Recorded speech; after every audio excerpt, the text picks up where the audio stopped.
Tole, hordoftoota caffee sirna gadaa akkam jirtu? Nagaa jechaa guyyaa har'aa kutaa lammaffaa hubannoo sirna gadaatiin walitti deebinee jirra. Garuu dursa hubannoo sirna gadaa jalqabuudhaaf of beekuun akkuma hin dursa jenne sani amma immoo akkamitti of beekna? Oromoon ilmaan meeqa qaba? Ilmaan isaanii eenyu eenyu? Eessatti dagaagan? Dagaaginni isaanii bal'inni isaanii hagam takka gahaa jedhuu fi ilmaan Oromoon Booranni Sabboo Goona jedhama. Gujiin Kontumaa Daarimuu, Maccaa Tuulamaa, Macca ijoollee 5 qabaa. Liiban Jaaw Guduruu fi Daallee Jiddaadha. Akkasuma immoo Arsiin Sikkoo fi Mandoo qabaa. Yoo deemne gara Harargee Ituu Humbanna Afran Qallootu jira. Raayyaa Asabotu jira.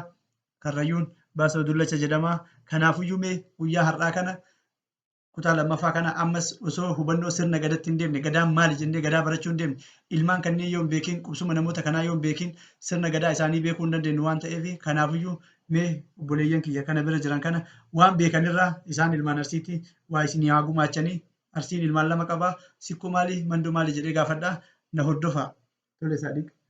Egaa kutaa lammaffaadhaa mee waan hubannoo qabdurraa dhaloota nu dheebotaa jiru kanaaf isin hubannoo sirna gadaa waan barachaa jirtaniif haga tokko hubannoo qabdanii mee ilmaan Sikkoo 5 ittiin. Galatoomaa ilmaan Sikkoo 5 Bullaallaa, Wacaalee, Jaawwii, Waajjii fi Illaanidha. Illaanidha. Tole obboleessi kiyya atillee mee waan beekturraa. Ani ilmaan Mandoo 7 isiniif hima.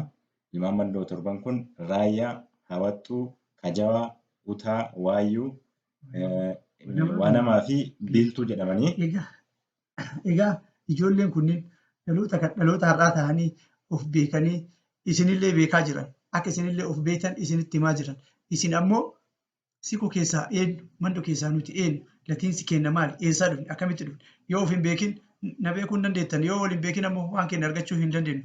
Kanaafiyyuu ilmaan Bullaallaa eenyu ilmaan Mandoo eenyu fa'aa akka ta'an kana fuulduratti walumaan laallaa walumaa galatti gosoonni Arsii gosoota 800 fi way gahanii jiranii kaana bira jiran achii olis ta'uun hin malaa.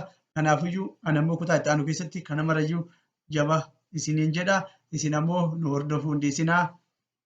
Horaa bulaa.